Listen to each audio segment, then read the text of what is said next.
Le Cercle économique lorrain est né il y a une quinzaine d'années, partant d'un constat, même d'un regret, c'est que les Lorrains qui habitent et qui travaillent en région parisienne ne se connaissaient pas, en tout cas ne se rencontraient pas. Donc il fallait créer des moments et des lieux de rencontre. Et puis un autre constat un peu amer pour nous Lorrains qui sommes attachés à notre région, c'est que son image n'est pas toujours très bonne et qu'il faut la rendre plus positive, et c'est ce qu'on essaye de faire.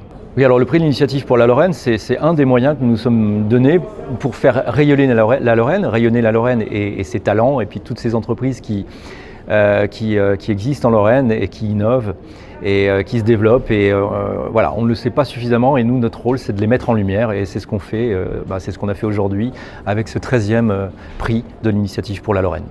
Alors, le lauréat du prix de l'initiative pour la Lorraine en 2024, c'est la société Pando. Je suis très fier, au nom de l'entreprise, d'avoir remporté ce prix de l'initiative du Cercle économique lorrain. C'est une vraie fierté pour le projet que l'on porte, pour toute l'équipe, pour un territoire, pour un village, pour une histoire d'entreprise, et puis une reconnaissance de ce projet sur ses valeurs qui le fondent et qui font que ce développement est une belle histoire. Alors la raison d'être de Pando en tant qu'entreprise à mission, c'est bâtir des solutions performantes et responsables pour un habitat collectif et source de bien-être.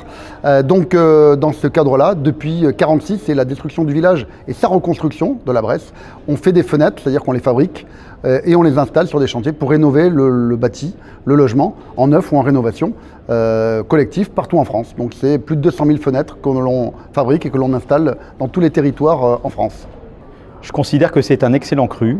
Et en tout cas, ces 5 finalistes incarnent chacun dans leur partie des valeurs que nous chérissons, l'innovation et la combativité, puisque le lauréat est l'exemple d'un retournement spectaculaire, mais aussi on peut y associer la générosité, le partage et toujours la combativité.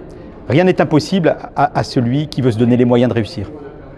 Des libérations difficiles d'abord, parce que le panel des entreprises qui nous ont été présentées était tellement large que faire rentrer dans des critères de qualité humaine,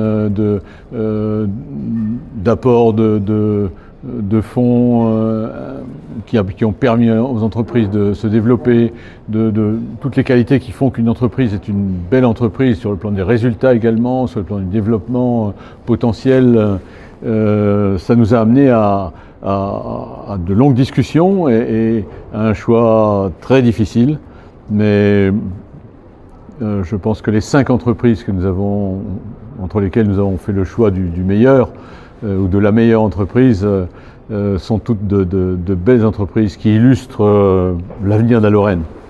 Je crois que les pays difficiles, qui ont eu un passé difficile, qui ont une base compliquée pour ressortir de la crise où était tombée la Lorraine après la fin de